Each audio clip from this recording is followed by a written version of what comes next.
Assalamualaikum warahmatullahi wabarakatuh. Yang terhormat dosen pengampu mata kuliah Analisis Produktivitas, Profesor Erni Puspanantasari Putri. Kali ini saya akan mempresentasikan tentang perhitungan indeks produktivitas dengan pendekatan Mundell pada PT Suparma Tbk. Sebelumnya nama saya Akram Ditya Putra dengan NIM 1412337.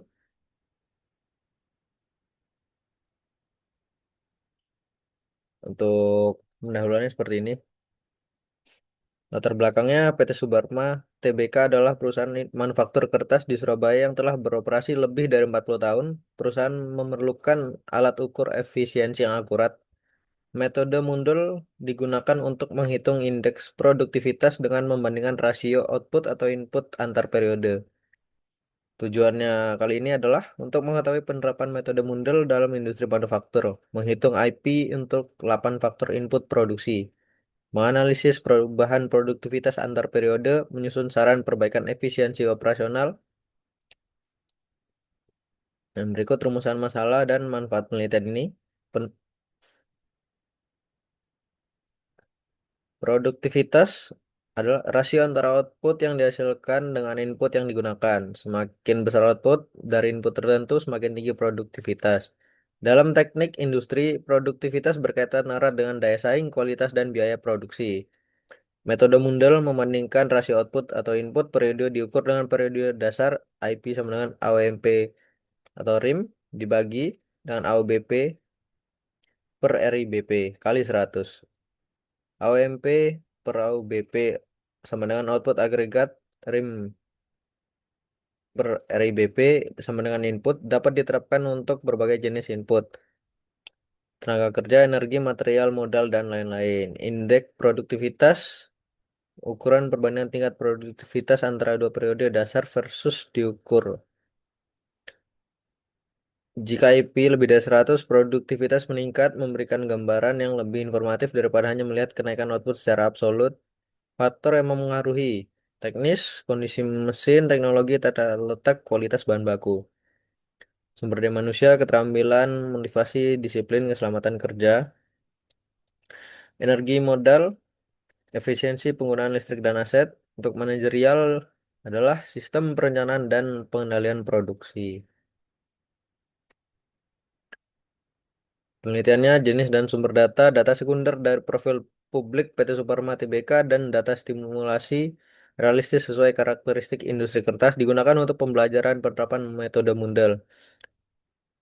Objek penelitiannya PT Suparma Tbk yang beralamatkan Jalan Raya Mastrip nomor 856 Warugunung Karangpilang, Surabaya. Tahapan analisis Mundell: 1. Tentukan periode dasar dan periode diukur. 2. Kumpulkan data output dan input. 3. Hitung rasio output atau input tiap faktor. 4. Hitung IP menggunakan rumus Mundell. 5. Interpretasi dan rekapitulasi hasil. Variabel penelitian ada nomor, variabel, dan keterangan. Output, variabel output, keterangan produksi kertas tisu. Variabel jam tenaga kerja, keterangan jam kerja langsung, variabel ongkos TK, biaya tenaga kerja langsung, variabel penyusutan aset tetap, variabel nilai buku modal, variabel OTL, ongkos total langsung, variabel OTK, ongkos total keseluruhan, variabel energi, konsumsi energi, kilowatt, variabel material, bahan baku. Data, data output dan input PT Suparma Tbk. Output naik 120.000 sampai dengan 138.000. Periode dasar diukur periode 1 sampai periode 2. Semua input meningkat, perlu IP untuk evaluasi. Berikut datanya periode 1, periode 2 dan perubahannya di sini. Untuk output perubahannya plus 15%, untuk jam tenaga kerja perubahannya plus 66,48%, untuk ongkos TK langsung perubahannya plus 10,03%, untuk penyusutan modal plus 12%, untuk nilai buku modal plus 14%, untuk ongkos total langsung plus 10,74%, untuk ongkos total keseluruhan plus 0,51%, untuk energi plus 8,33%, untuk material plus 11,4%. Ini rumus model dan contoh perhitungannya. Untuk faktor input tenaga kerja, hasil IP 108,00, perubahan 8% plus. Untuk ongkos TK langsung, hasil IP 104,52, perubahan plus 4,52%. Untuk faktor penyusutan modal, hasil IP 102,68 plus 2,68%. Nilai buku modal 100,88, perubahannya plus 0,88%. Ongkos total langsung 103,85 plus 3,85%. Ongkos total keseluruhan 104,06 plus 4,06%. Energi 106,15 plus 6,15%. Untuk material 103,57 plus 3,57%. Rekapitulasi indeks produktivitas di sini untuk diagramnya aja.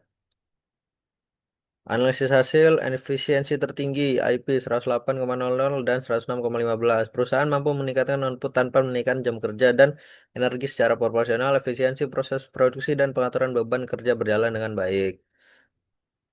Peningkatan terkecil IP 100,88 sampai 102,68. Peningkatan IP penyusutan dan nilai buku modal relatif kecil. Tambahan investasi modal belum sepenuhnya menghasilkan efisiensi tinggi. Perlu evaluasi utilisasi aset. Pengendalian biaya IP 100,88 sampai 104,52. IP biaya TK, kos total langsung, dan ongkos total keseluruhan meningkat. Kenaikan biaya masih terjadi, namun laju pertumbuhan output lebih besar sehingga rasio produktivitas tetap positif. Masih ada ruang perbaikan IP 100,357. Produktivitas material meningkat namun tidak sebesar TK dan energi. Masih terdapat ruang perbaikan efisiensi bahan baku melalui pengendalian waste, scrap, dan reject. Kesimpulannya, seluruh faktor input menunjukkan IP lebih dari 100, artinya produktivitas meningkat pada semua dimensi. Peningkatan tertinggi tenaga kerja dan energi. Peningkatan kecil nilai buku modal dan investasi belum optimal. Metode Mundell terbukti efektif mengevaluasi kinerja produktivitas secara rinci per faktor. Kenaikan output kurang lebih 15%, bukan hanya nominal, tapi diikuti peningkatan efisiensi nyata. Sarannya, pertahankan efisiensi TK dan energi melalui pelatihan operator dan pengawasan proses konsisten. Tingkat efisiensi material, kurangi waste, perbagi quality control, optimalkan standar pemakaian bahan. Evaluasi manfaatan modal agar investasi aset menghasilkan produktivitas lebih tinggi. Lakukan pengukuran IP secara berkala bulanan untuk pemantauan tren. Kembangkan analisis ke produktivitas total faktor dan evaluasi dampak tingkat reject. Siklus perbaikan berkelanjutan atau MAPI. Measurement pengukuran IP, evaluasi faktor, planning rencana perbaikan, dan improvement implementasi. Terima kasih, begitu saja presentasi dari saya tentang studi kasus perhitungan indeks produktivitas dengan pendekatan Mundell pada PT Suparma Tbk. Kurang dan lebih mohon maaf. Terima kasih. Assalamualaikum warahmatullahi wabarakatuh.